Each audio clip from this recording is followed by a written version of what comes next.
ہے علمی پسماندگی کا حال یہ ہے کہ اللہ اکبر مسلمانوں کا علمی معیار جھاڑو دینے والوں سے بھی زیادہ گرتا چلا جا رہا ہے، مسلمانوں کا علمی وقار اللہ اکبر بیت الخلا صاف کرنے والوں سے بھی زیادہ گرتا چلا جا رہا ہے۔ ایسے حالات میں کہیں پر بھوکمری ہے، کہیں پر بیٹیوں کی آبرو کا سودا ہے، کہیں پر بچیاں لاجوں کے اندر فروخت ہو رہی ہے، کہیں پر بیٹیاں برقع پہن کر کے سگنلوں پر بھیک مانگ رہی ہے۔ ایسے حالات میں ہندوستانی مسلمانوں کی ذمہ داری کیا ہے اور یہ حالات کیوں پیدا ہوتے ہیں؟ کہیں پر مسجدیں ویران ہو رہی ہیں، اللہ اکبر، مسجدوں کی ویرانی ایک طرف ہے، کہیں پر مسجدوں کا وجود خطرے میں ہے، کہیں پر مدارس کا وجود خطرے میں ہے۔ دنیا بھر کے حالات عجیب سے عجیب تر ہوتے جا رہے ہیں، اور اچھی طرح یاد رکھنا، اور اس کا الزام ہم کبھی کسی کے سر دھرتے ہیں، ہم کبھی کسی کے سر دھرتے ہیں۔ یاد رکھنا، بیٹیوں کی آبرو اگر لٹ رہی ہے، قوم کی بچیاں اگر لوجوں میں بک رہی ہے، قوم کی بیٹیاں اگر سگنلوں پر برقع پہن کر کہیں پر بھیک مانگتی نظر آ رہی ہے، روزی روٹی کے مسئلے کو لے کر مسلمان پریشان حال ہے، اپنی تباہی کا اللہ اکبر معاملہ، اپنی تباہی کی ہانڈی کا ذمہ دار کسی اور کو قرار دینا یا اپنے معاملات کسی اور کے سر تھوپنا، اسلام اس کی اجازت نہیں دیتا۔ اور یاد رکھنا، اس طرح کے جلسے تفریح کے لیے نہیں ہوتے، سر دکھانے کے لیے نہیں ہوتے، مستی مذاق کے لیے نہیں ہوتے، صرف رسم و رواج کو ادا کرنے کے لیے نہیں ہوتے، لطیفہ گوئی کے لیے نہیں ہوتے۔ اس طرح کے اجلاس خود احتسابی کے لیے ہوتے ہیں۔ قافلہ لٹ کیوں رہا ہے؟ مسیراتہ منتشر کیوں ہو رہا ہے؟ مسلمان تباہی کے دہانے پر کیوں ہے؟ تو سن لو، کبھی کسی کو ذمہ دار ٹھہراتے ہو، کبھی کسی کو ذمہ دار ٹھہراتے ہو۔ قرآن کیا کہتا ہے سنو، یاد رکھنا، کسی خطیب ادیب اور کسی بھی مقرر اور مفکر کی بات اتنی یقینی نہیں ہو سکتی جتنا میرے اللہ کا فرمان یقینی ہے۔ تباہی کیوں ہے؟ بربادی کیوں ہے؟ مصیبتیں کیوں ہیں؟ اللہ ارشاد فرماتا ہے وَمَا أَصَابَكُم مِّن مُّصِيبَةٍ فَبِمَا كَسَبَتْ أَيْدِيكُمْ، کہ تم پر جو بھی مصیبت آتی ہے وہ تمہارے اعمال کی وجہ سے، وہ تمہارے گناہ کی وجہ سے۔ میں پوچھنا چاہتا ہوں، ہندوستان کی سرزمین پر اپنی بربادی کا رونا رونے والوں، بتاؤ اپنی راتیں کیسے گزارتے ہو؟ اپنی راتیں کہاں گزارتے ہو؟ اپنی راتیں کس انداز سے گزارتے ہو؟ یاد رکھنا، جب سے مسلمانوں نے نرم نرم گدوں پر لیٹ کر زنا کی فلمیں دیکھنا شروع کیا ہے، تب سے یہ تباہی کی داستانیں دہرائی جا رہی ہیں۔ جب سے مسلم جوانوں نے آوارگی اور عیاشی کو اپنا شعار بنا لیا ہے، تب سے یہ بربادی اور تباہی ہے۔ آپ سے پوچھنا چاہتا ہوں، اللہ اکبر، آج سے صدی دو صدی پہلے اللہ ہندوستان میں تخت پر کون بیٹھتا تھا؟ تاج کس کے سر پہ سٹتا تھا؟ میرے آقا صلی اللہ علیہ وسلم کے دیوانوں، نادان ہو تم، تخت تاج کی لالچ کرتے ہو۔ مخدوم شہباز کے پڑوس میں رہنے والوں، اس مرد قلندر مصطفیٰ کے فقیر نے بتایا کہ بادشاہ لوگ نہیں بناتے، ہم جس کے سر پہ پگڑی رکھ دیتے ہیں واہ واہ واہ،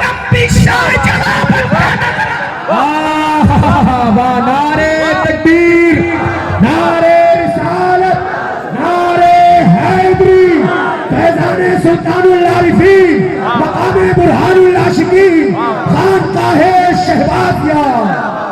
شہید شاہی تمہارے بزرگوں کے در کی خیرات ہے، بادشاہی تمہارے بزرگوں کے در کی کنیز ہے، جہانگیری تمہارے آقاؤں کے در کی نیاز مندی ہے۔ تم پریشان ہو، اپنے اعمال تو بدلو، اپنے اعمال تو دیکھو۔ اللہ اکبر، اگر خرم کو شاہ جہاں بنایا جاتا ہے تو کیا آج تمہیں نہیں بنایا جا سکتا؟ وہی جام ہے، وہی بادہ ہے، وہی میخانہ ہے، وہی سرائی ہے، سب کچھ تو وہی ہے، لیکن کوئی میخان تو ہے، واہ واہ واہ، کوئی اس یقین کے ساتھ تو ہے۔ اللہ اکبر، میرے آقا صلی اللہ علیہ وسلم کے دیوانوں، میری قوم کے جوانوں، اب مجھے بتاؤ، جب مخدوم شہباز جو غریب نواز کے غلام ہے وہ اتنا عطا کر سکتے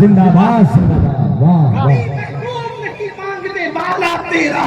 اللہ اکبر، کتنے بڑے بڑے بزرگوں کا دامن ہاتھ میں ہے، مگر ان کا کردار بھی اپنایا، ان کی زندگی کو بھی اپنایا۔ بہت آسانی کے ساتھ کہتے ہو مولانا تعصب کا دور ہے، لوگ ہم سے نفرت کرتے ہیں، مولانا تعصب کا دور ہے، لوگ ہم سے نفرت کرتے ہیں۔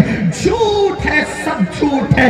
ذرا توجہ کرنا، میں کسی کی وکالت کرنے نہیں آیا اور کسی سیاسی لیڈر کی حمایت کرنے نہیں آیا، میں تو صوفیوں کا غلام ہوں۔ میں کیا جانوں سیاسی لیڈروں کی دلالی، میں تو یہ کہتا ہوں کروں مدح اہل دول رضا، بڑے اس بلا میں میری بلا، میں گدا ہوں اپنے قریب کا، میرا دین پارے نہ نہیں۔ اللہ اکبر، لیکن ایک بات آپ سے پوچھنا چاہتا ہوں، میری قوم کے جوانوں مجھے بتاؤ، اللہ اکبر، آپ کہتے ہو تعصب کا دور ہے، مان لیا، آپ کہتے ہو نفرت کا دور ہے، مان لیا، لیکن ایک بات آپ سے پوچھنا چاہتا ہوں، آپ کو اپنے بازو میں بس میں کوئی جگہ دینے کے لیے تیار نہیں، مجھے ریل کے اندر کوئی اپنے بازو میں بٹھانے تیار نہیں، مگر جو شخص اپنے بازو میں بس میں تمہیں اور مجھے جگہ نہیں دے رہا تھا، ٹرین میں اپنے بازو میں نہیں بٹھا رہا تھا، مجھے اور آپ کو گھور کے دیکھ رہا تھا، وہی شخص جب اجمیر مقدس جاتا ہے تو اس کے سر پر پھولوں کی تھالی نظر آتی ہے۔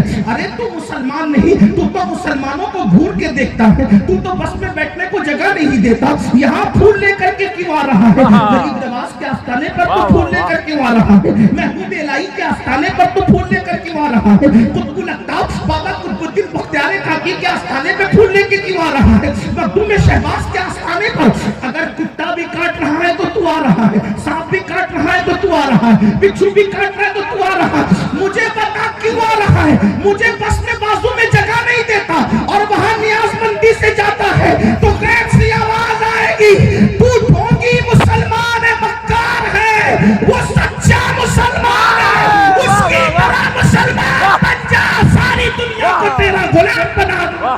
نعرے تکبیر، نعرے رسالت، نعرے حیدری۔ تم ہو تہذیب میں نصارہ تو تمدن میں ہنود، یہ مسلمان ہے جسے دیکھ کے شرمائے یہود۔ مسجدوں کو ویران کرنے والوں، لوگ تمہیں نفرت کی نگاہ سے نہ دیکھیں گے تو پھر کیسے دیکھیں گے؟ اللہ کے رسول کے دل کو روزانہ ہزار ہزار مرتبہ تکلیفیں پہنچانے والوں، لوگ تمہیں نفرت کی نگاہ سے نہ دیکھیں گے تو کیسے دیکھیں گے؟ یاد رکھنا، جذباتی نعروں سے انقلاب کبھی نہیں آتا، انقلاب ہمیشہ میدان عمل میں آنے سے آتا ہے۔ غریب نواز بھی مسلمان، تو بھی مسلمان، اب مجھے بتا تجھ سے نفرت کیوں ہے، ان سے محبت کیوں ہے؟ اچھی طرح یاد رکھنا، ام المومنین سیدہ عائشہ صدیقہ رضی اللہ تعالیٰ عنہا نے ایک مرتبہ ایک بزرگ کو خط لکھا اور لکھ کر کے فرمایا اگر 7 دروازوں میں چھپ کر بھی تم گناہ کرو گے تو اللہ تمہاری نفرت لوگوں کے دل میں پیدا فرما دے گا۔ آپ مجھے بتاؤ اب نفرتیں کیوں ہیں؟ ذرا اپنی راتوں کو دیکھو، ذرا اپنے دن کو دیکھو، ذرا اپنی صبح کو دیکھو، ذرا اپنی شام کو دیکھو۔ آپ کے گھر میں مشرکین کا ماحول ہے، آپ کا چہرہ یہود نصارہ مشرکین کی طرح ہے، آپ کے گھر کی شادیاں یہود اور نصارہ مشرکین کی طرح ہے۔ مجھے بتاؤ کس اعتبار سے مسلمان نظر آتے ہو؟ نہ چہرے کے اعتبار سے، نہ لباس کے اعتبار سے، نہ انداز زندگی کے اعتبار سے، نہ گفتگو کے اعتبار سے کہیں مسلمان نظر آتے ہو؟ آج میں آپ کو بتاؤں، اللہ اکبر، ہم اپنے بیٹے کو بلائیں تو بیٹا آنے تیار نہیں ہے۔ توجہ کرنا، ہم اپنے بیٹے کو بلائیں، بیٹا آنے کے لیے تیار نہیں ہے، بیٹی کو بلائیں، بیٹی آنے تیار نہیں ہے۔ آخر وہ کون سا مرد قلندر تھا ہندوستان کی سرزمین پر آتا ہے اور ایک جگہ پر بیٹھ جاتا ہے، آ کر لوگ کہتے ہیں یہاں تو راجا کے اونٹ بیٹھتے ہیں، آپ کو نہیں بیٹھنے دیں گے۔ اس مرد قلندر کی زبان سے ایک جملہ نکلا، ٹھیک ہے بابا اگر راجا کے اونٹ بیٹھتے ہیں تو بیٹھے رہے، میں کوئی کرامت بتانے نہیں آیا، لیکن آپ سے پوچھنا چاہتا ہوں تمہاری میری بات ہمارے بچے بیوی ماننے تیار نہیں۔ اس مرد قلندر نے کہہ دیا راجا کے اونٹ بیٹھتے ہیں تو بیٹھا کریں۔ اللہ اکبر، اونٹ کس کے تھے؟ راجا کے تھے۔ میں ابھی سمرقند کی بات نہیں کر رہا، ابھی بخارا کی بات نہیں کر رہا، شام و یمن کی بات نہیں کر رہا، اسی ہندوستان بات کر رہا ہوں. آج تو تم کروڑوں میں ہو, اس وقت تو تم مٹھی بھر بھی نہیں تھے, لیکن مرد کلندر نے کہا راجا کے اونٹ بیٹھتے ہیں تو بیٹھا کرے. اللہ اکبر. اونٹ راجا کے, کھاتے راجا کا, پیتے راجا کے, رسیاں راجا کی, سب کچھ راجا کا, اور حکم میرے خواجہ کا. نعرے تکبیر, نعرے رسالت, نعرے حیدری, خواجہ کا ہندوستان. فلسفہ کیا سمجھ میں آیا؟ وہ اللہ کی مانتے تھے, زمین ان کی مان رہی ہے, اونٹ ان کی مان رہے ہیں. بتا دیا خواجہ نے اللہ کی مانا کرو, انسان تو انسان ہے, جانور بھی تمہاری مانا کرے. کیا اللہ کی مان رہے ہو؟ اللہ رب العزت کی بات مانتے ہو؟ ہرگز نہیں. نرم نرم بستر پر فجر کی نماز ترک کرنے والوں, تمہارے گھروں سے دھواں نہ اٹھے گا تو کس کے گھر سے اٹھے گا؟ تمہیں نہیں پتا اللہ کے حبیب صلی اللہ علیہ وسلم کے فرمان کا مفہوم ہے. قربان میرے آقا کا فرمان کا مفہوم ہے, جب مسجدیں ویران کر دی جاتی ہیں, جب مسجدیں ویران کر دی جاتی ہیں تو رات کی تاریکی میں مسجد اللہ کی بارگاہ میں عرض کرتی ہے, اے اللہ جس نے مجھے ویران کر دیا تو ان کے گھروں کو ویران کر دے. پوچھنا چاہتا ہوں, جس قوم کے لیے مسجد بد دعا کر رہی ہو, اس قوم کے گھر آباد کیسے ہو سکتے ہیں؟ ان کے گھروں میں برکتیں کیسے ہو سکتی ہیں؟ ان کے گھروں میں رحمتیں کیسے ہو سکتی ہیں؟ بڑی معذرت کے ساتھ مخدوم شہباز کے پڑوس میں بسنے والوں, مجھے بتاؤ, یوٹیوب پر بیٹھنے کے لیے تو وقت ہے, فیس بک پر وقت برباد کرنے کے لیے وقت ہے. یہ ظالم بے وفا دنیا میں جن کو تم نے دوست بنایا, ان دوستوں کے ساتھ بیٹھنے کے لیے تو وقت ہے, لڑکیوں کے ساتھ ناجائز اور حرام باتیں فون پر کرنے کے لیے تو وقت ہے, ہوٹلوں کے لیے تو وقت ہے, تفریح کے لیے تو وقت ہے. تمہارے پاس اللہ کے لیے وقت نہیں. چل رہا وہی بتا رہا. اللہ کے لیے ایک وقت کی نماز میں صرف 10 منٹ کا ٹائم لگتا ہے, صرف 10 منٹ. 5 وقت کی نماز کے لیے 50 منٹ کا ٹائم لگتا ہے. یاد رکھنا, ہتھیاروں سے انقلاب نہیں آتا, واہ واہ واہ, مومن کی اذان سے انقلاب آتا ہے. واہ سبحان اللہ, واہ ماشاء اللہ, کیا بات ہے. لاہور کا کلندر کہتا ہے, یہ صبح جو کبھی فردا ہے کبھی ہے امروز, نہیں معلوم کہ ہوتی ہے کہاں سے پیدا. وہ صبح جس سے لرزتا ہے شبستان وجود, ہوتی ہے بندے مومن کی اذان سے پیدا. مجھے بتاؤ تو صحیح, مسجدوں کو ویران کر کے کبھی چین سے نہیں رہ سکتے, کبھی سکون سے نہیں رہ سکتے. پارٹیاں آتی جاتی رہتی ہے, یہ تو موسم کی طرح بدلنے کا معاملہ ہے. ارے عقاب بنو, محمد رسول اللہ کے عقاب بنو. اقبال نے ایک جوان کو عقاب سے تشبیہ دی ہے, اللہ اکبر. رسول اللہ کے غلام کو عقاب سے تشبیہ دی ہے, اللہ اللہ. اور عقاب کیا ہوتا ہے؟ عقاب کسے کہتے ہیں؟ شہباز اولیاء کے پڑوس میں بسنے والوں, شہباز کا مطلب ہی عقاب کے ہوتا ہے. عقاب کسے کہتے ہیں؟ عقاب جانوروں میں سب سے, عقاب پرندوں میں سب سے باغیرت پرندے کو کہتے ہیں, عقاب پرندوں میں سب سے نڈھر پرندے کو کہتے ہیں, عقاب سب سے اونچے اڑنے والے پرندے کو کہتے ہیں, عقاب پرندے کے سردار کو کہتے ہیں. اللہ اکبر. عقاب کی خصوصیت تمہیں پتا ہے؟ عقاب کسے کہتے ہیں؟ عقاب کسی کا کیا ہوا شکار کبھی نہیں کھاتا, کسی کا جوتا نہیں کھاتا, عقاب ہمیشہ خود شکار کر کے کھاتا ہے. اللہ اکبر. اقبال مومن جوانوں کو عقاب سے تشبیہ دے کر کیا فرما رہے ہیں؟ اور لوگوں کا جوتا کھانے کی تمنا کرنے والے, خود کما کے کھایا کرو. آج مسلم جوانوں کو خود کمانے کی فکر نہیں ہے, دوسروں کا کمایا ہوا کھاتے, ماں باپ کی دولت پہ بیٹھ کے کھاتے. یاد رکھنا, عقاب کسی کا شکار نہیں کھاتا. تو محمد رسول اللہ کا عقاب ہے, تو دوسروں کا کمایا کیسے کھا سکتا ہے؟ خود کماؤ, کسی کے ٹکڑوں پہ پلنے کی بجائے لوگوں کو پالنے کی کوشش کرو. میں تمہیں کہیں اور نہیں لے جاؤں گا. دیکھو, غریب نواز نے غوری کو بلا کے حکومت دی, مگر مجھے بتاؤ, غوری غریب نواز کی چوکھٹ پہ نظر آتا ہے, ہے مگر گوری کی چوکھٹ پہ غریب نواز کبھی نظر نہیں آتے. ہمارے ولیوں نے بتایا کہ جس کا رشتہ خدا سے جڑ جاتا ہے اس کی چوکھٹ پہ سب نظر آتے ہیں, وہ یار کے سوا کسی کی چوکھٹ پہ نظر نہیں آتے. سبحان اللہ. در کی ٹھوکریں کھانے والوں, جب تک تم خدا کی چوکھٹ سے لگے ہوئے تھے تم کسی اور کے دروازے پہ بھیک مانگنے نہیں جاتے تھے. جب سے تم نے میرے اللہ کی چوکھٹ چھوڑ دی ہے اس وقت سے تم در در کے بھکاری بن رہے ہو. اور میں بددعا کے طور پہ نہیں کہہ رہا ہوں, سید بادشاہ مخدوم ابن مخدوم بیٹھا ہوا ہے, میں پیشن گوئی کے طور پہ کہہ رہا ہوں, اگر آج بھی مسجد نہیں بھرو گے یہ حالات تو بہت کم ہے, اس سے بدترین حالات دیکھنے کو ملے.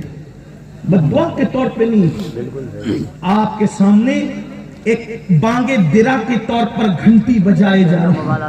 غوث پاک کا فقیر تمہیں آگاہ کر کے جا رہا ہے, اگر آج اللہ کی پناہ میں نہیں آؤ گے حالات اس سے بدترین دیکھنے ملیں گے. کہیں پناہ نہیں ملے گی, کیونکہ اللہ کے رسول علیہ الصلوۃ والتسلیم نے فرمایا جو جان بوجھ کر نماز چھوڑ دے اللہ اس سے اپنی امان اٹھا لیتا ہے, اللہ اس سے اپنی کرم کی چادر ہٹا لیتا ہے.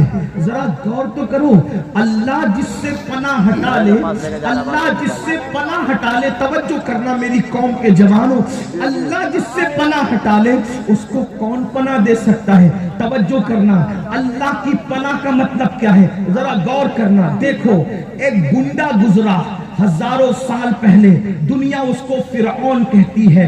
فرعون آج کل کی بات نہیں ہو رہی ہے, آج کل کے تناظر میں کچھ نہیں کہنا, اس لیے کہ یہ دستور زبان بندی ہے. کیسا تیری محفل میں یہاں تو بات کرنے کو ترستی ہے زبان میری, اور میرے دور کے لوگ اتنے قیمتی نہیں ہے کہ وہ میرے جلسے کا عنوان بنے, اس لیے کہ جس کا عنوان محمد الرسول اللہ ہو, کسی ایرے گہرے نتو خیرے پہ میں کیا تقریر کروں. اللہ اکبر, جس کا عنوان ذات خدا بندی ہوا کرتا ہو وہ کسی بھکاری منگتے کا کیا عنوان سلیکٹ کرے. ہمارے عنوان بڑے قیمتی ہوا کرتے ہیں, اس لیے کہ ہم قرآن والے ہیں, ہم حدیث والے ہیں, ہم اللہ والے ہیں, اولیاء اللہ والے ہیں, ہمارا رشتہ غوث و خواجہ سے ہے. تو میں آج کوئی بات نہیں کر رہا ہوں, میں آج سے ہزاروں سال پہلے کی ایک گنڈے کی بات کر رہا ہوں. توجہ کرنا, اس کو فرعون کہتے ہیں, مصر کا بادشاہ بن گیا تھا. 500 سال تک کہ اس نے حکومت کی, توجہ کرنا, 500 سال تک اس نے حکومت کی, اور کیا کیا اس نے, کیسی دہشت مچائی, کیسی اللہ اکبر, کیسی دہشت مچائی. لڑکوں کو ذبح کرتا, لڑکیوں کو زندہ رکھتا, نسل کشی کرتا, لوگوں کو مار ڈالتا تاکہ دیر تک میری حکومت رہے, دور تک میری حکومت رہے. مگر یاد رکھنا ظلم کی رات بہت طویل نہیں ہوتی, ظلم کی رات بہت مختصر ہوا کرتی ہے. ہر ظلم کی رات کے بعد صبح کا سویرا نمودار ہوتا ہے. یاد رکھنا میرا اللہ رب الفلق ہے, رب الفلق. رب الفلق کا مطلب کیا, جو رات کو چیر کر صبح کا اجالا نکالتا ہے, وہ میرا تمہارا رب ہے. کیا ہوا, اس فرعون نام کے گنڈے نے بچے ذبح کیے, عورتوں کو زندہ رکھا غلام بنانے کے لیے, پھر قدرت نے اس کی تباہی کا فیصلہ کر لیا. اور یاد رکھنا قدرت جس کی تباہی کا فیصلہ کر لے اس کو دنیا کی کوئی طاقت بچا نہیں سکتی. پھر ہوا کیا ہوا, اللہ اکبر, حضرت موسیٰ کو بھیجا علیہ الصلوۃ والتسلیم. موسیٰ علیہ السلام اور اللہ کو, موسیٰ علیہ السلام اور ان کی قوم کو اللہ نے اپنی پناہ دی. موسیٰ تیرے ساتھ میری پناہ ہے. توجہ کریں, آپ ہلچل نہ کریں, اس لیے کہ میں کوئی خطاب نہیں, صرف اپنے دل کا درد آپ سے شیئر کرنا چاہتا ہوں. تھوڑا سا سنجیدگی سے سن لیں. بیٹھے ہوئے لوگ بہت اچھے سے سن رہے, ادھر کھڑے ہوئے لوگ بھی بہت اچھے سے سن رہے. میرے یہ عزیزوں میں کچھ وجدانی کیفیت ہے, اس لیے میں گزارش کروں گا, یاد رکھنا ہواؤں کے جھونکے سے درخت اور پودے ہلا کرتے ہیں, پہاڑ نہیں ہلا کرتے. اس لیے آپ کو کوئی اس وقت وجد کرنے کی ضرورت نہیں ہے. آپ صرف میری گفتگو کو سنیں, توجہ سے سنیں. میں سمجھوں گا بڑی اچھی میزبانی کی. ویسے بھی بھاگلپور آتے ہیں تو یوں لگتا ہے جیسے ہم اپنے گھر خود آئے ہیں, اس لیے کہ شاہکار ملت کی محبت اپنی جگہ, احرام میاں کی محبت اپنی جگہ، اور اسی طرح سے حضور صاحب سجادہ کا پیار اپنی جگہ، اور سب سے بڑھ کر جب حضور شہباز اولیاء کے قدموں میں پہنچتے ہیں تو ایسا لگتا ہے کوئی اپنے دامن میں چھپا کر ماں کی طرح سر پہ تسلی کا ہاتھ رکھ رہا ہو۔ اللہ اکبر، اس لیے یوں لگتا ہے کہ جیسے اپنے گھر آئے ہوں۔ ہم یہاں پر کوئی مہمان کی حیثیت سے نہیں آتے، اس لیے میں آپ کے سامنے کچھ معروضات بہت پیار سے سن رہے ہو، اور میں تو کہتا ہوں مجھے شاید زندگی بھر یہ محفل یاد رہے گی۔ رات آدھی ڈھل چکی ہے، اس کے بعد بھی ایسے تازہ دم ہو کر سن رہے ہو، یوں لگتا ہے جیسے مغرب کے بعد کا وقت ہے۔ بہت اچھے سے سن رہے بھاگلپور والوں، اللہ تمہاری محبتوں کو سلامت رکھے۔ اور اس کا صحرا بھی اگر کسی کے سر جاتا ہے تو خانوادہ حضور شہباز کے سر جاتا ہے، کہ انہوں نے اتنا اچھا ماحول بنایا ہے کہ لوگ اس وقت تو سو جاتے ہیں، سوتے ہوئے کو اس وقت جگنے کا شعور کہیں سے مل رہا ہے، تو وہ مخدوم شہباز کی خانقاہ ہے۔ اللہ اکبر، تھوڑی دیر سن لے، بہت دیر تک کچھ نہیں کہنا۔ اللہ اکبر، غریب نواز کا جشن ہے، تھوڑی دیر بعد تصور بہت اچھے انداز سے سن لے۔ عرض یہ کر رہا تھا، اللہ نے حضرت موسیٰ اور ان کی قوم کو اپنی امان دی، اور فرعون سے اپنی امان کو ہٹا لیا۔ اللہ کی امان کیا چیز ہے ذرا تصور کرنا۔ فرعون سے امان ہٹا لیا، موسیٰ اور ان کی قوم کو امان عطا کی، دریا پھٹا، اس میں سے راستہ بن گیا۔ حضرت موسیٰ بھی اسی راستے سے گزرے، توجہ کرنا، حضرت موسیٰ بھی اسی راستے سے گزرے، فرعون بھی اسی راستے سے گزرا۔ موسیٰ علیہ السلام اور قوم پار ہو گئی، اور فرعون اس میں غرق ہو گیا، ڈوب گیا۔ کیا فرق تھا؟ موسیٰ کے ساتھ اللہ کی امان اور پناہ تھی، اور فرعون سے امان ہٹ گئی تھی۔ راستہ ایک ہی ہے، ایک ڈوبتا نظر آیا، ایک پار ہوتا نظر آیا۔ پتا چلا خدا جس کو امان دیتا ہے دریا اس کے لیے راستے پیدا کرتا ہے، اور خدا جس سے امان چھین لیتا ہے دریا اس کو ڈبو کر کے نشان عبرت بنا دیتا ہے۔ ہندوستان کے مسلمانوں، اللہ کے رسول فرما رہے ہیں، جو جان بوجھ کر نماز چھوڑ دے اللہ اس سے اپنی پناہ ہٹا لیتا ہے، اپنی امان چھین لیتا ہے۔ اب بتاؤ پریشانی کیوں ہے، مصیبتیں کیوں؟ یاد رکھنا، اس طرح کے 1 کروڑ جلسوں سے بھی انقلاب نہیں آئے گا جب تک کہ مسجد میں آنے کی عادت نہ ڈالو۔ بے نمازی پر آسمان لعنت کرتا ہے، بے نمازی پہ زمین لعنت کرتی ہے، بے نمازی پہ اللہ لعنت کرتا ہے۔ سرکار غریب نواز فرماتے ہیں، جو جان بوجھ کر نماز چھوڑ دے، جان بوجھ کر نماز چھوڑ دے، سرکار غریب نواز ارشاد فرماتے ہیں اس کا کوئی دین ہی نہیں، اس کا دین نہیں۔ کس دین کی بات کرتے ہو؟ کس دین کی بات کرتے ہو؟ سرکار غریب نواز اس ہندوستان کی زمین پہ 90 لاکھ کو ایمان کی دولت دی، 90 لاکھ، انہوں نے 90 لاکھ کو مسلمان بنایا۔ کیا تم اپنے آپ کو بھی مسلمان بنا سکے ویسا جیسا غریب نواز بنانے آئے تھے؟ اپنے بچوں کو بھی ویسا مسلمان بنایا جیسے غریب نواز بنانے آئے تھے؟ لوگ کہتے ہیں تلوار سے اسلام پھیلایا گیا، اسلام تلوار۔ میں پوچھتا ہوں، غریب نواز کے بارے میں میرا چیلنج ہے، ہندوستان کے اتہاس کو کھنگال کر بتاؤ، کیا کسی ایک کے چہرے پہ میرے خواجہ نے تماچا بھی مارا؟ ایک کے چہرے پہ تماچا بھی نہیں مارا، اور 90 لاکھ کو مدینہ منورہ کی راہ کا مسافر بنا دیا۔ 90 لاکھ کس کو کہتے ہیں؟ میرے عزیز، آج خود کے بیٹے کو نمازی بنانا مشکل ہے۔ غریب نواز نے مخلوق کے عبادت کرنے والوں کو مخلوق کے قریب سے پیشانی کو ہٹا کر خالق کی بارگاہ میں جھکایا۔ گوبر، چوہے اور ندی کی عبادت کرنے والوں کو اللہ کی عبادت کا شعور عطا کیا۔ آپ سے پوچھنا چاہتا ہوں، کتنی محنت ہوگی غریب نواز کے مزار پہ صرف پھول ڈال کر کے اپنی ذمہ داری سے سبکدوش ہونے والوں؟ جب آج ہندوستان میں کوئی بیٹا یا بیٹی مرتد ہوتے ہوں گے تو اس وقت تو غریب نواز کے مزار میں غریب نواز کے دل پہ کیا گزرتی ہوگی؟ یہ 90 لاکھ کو مسلمان یوں ہی کر دیا غریب نواز نے۔ تاریخ پڑھو غریب نواز کی، ہندوستان میں آنے کے بعد اول چیز تو غریب نواز نے کبھی زمین کو پیٹ نہیں لگائی۔ خواجہ قطب الدین بختیار کاکی کہتے ہیں ہم نے غریب نواز کو کبھی سوتے نہیں دیکھا۔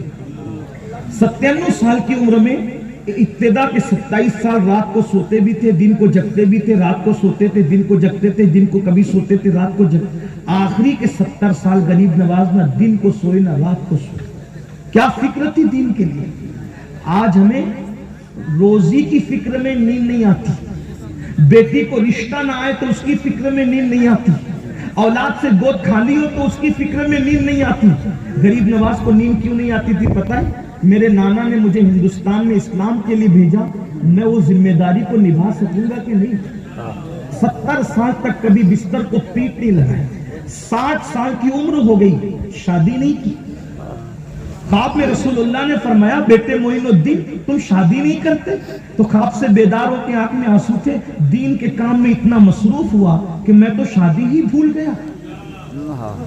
بتائیں تو صحیح، ایک درخت کے نیچے غریب نواز نے انا ساگر کے کنارے برسوں گزارے، کیا بارش نہیں ہوئی ہوگی؟ کیا سردی کا موسم نہیں آیا ہوگا؟ کیا راجستھان کی گرمی نہیں آئی ہوگی؟ جا کے پوچھو راجستھان والوں سے، وہاں کی گرمی کتنی سخت ہوتی ہے، وہاں کی بارش کتنی طوفانی ہوتی ہے، وہاں کی سردی کتنی سخت ہوتی ہے۔ تین موسم غریب نواز نے برسوں ایک درخت کے نیچے گزارے۔ اور ہمارے مرشد حضور سید العلماء ماہروی رحمت اللہ علیہ لکھتے ہیں، فرماتے ہیں جب غریب نواز کا وصال ہوا تو آپ کا کرتا جب غسل کرتے وقت جسم سے اتارا گیا تو اس کا وزن کئی کلو کا ہو گیا، کرتے کا وزن کئی کلو کا ہو گیا تھا۔ سید العلماء رحمت اللہ علیہ سے کسی نے پوچھا کرتا کئی کلو کا کیسے ہو گیا؟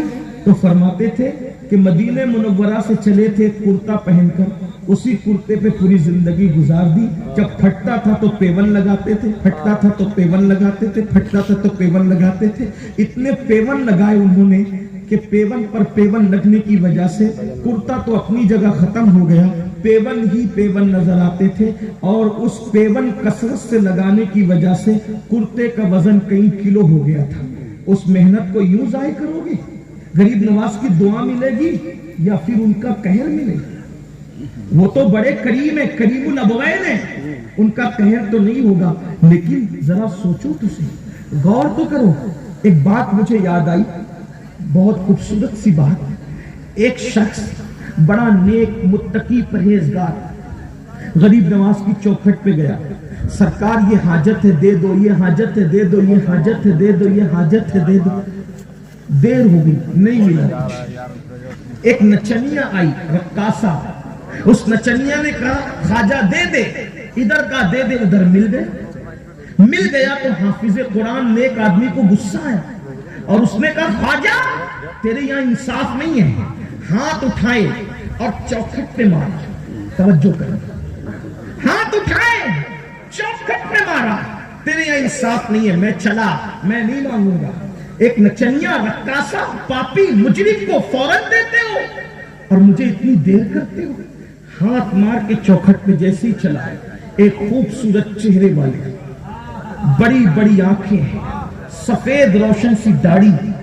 اگر میں اس چہرے کی عکاسی امام اہل سنت کے لب و لہجے میں کروں تو یوں کہہ سکتا ہوں تیری نسل پاک میں ہے بچہ بچہ نور کا، تو ہے عین نور، تیرا سب گھرانہ نور ہے۔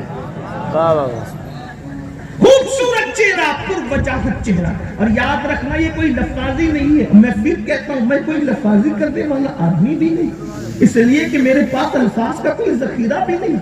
اللہ اکبر، اتنا حسین اور جمیل چہرہ دیکھا۔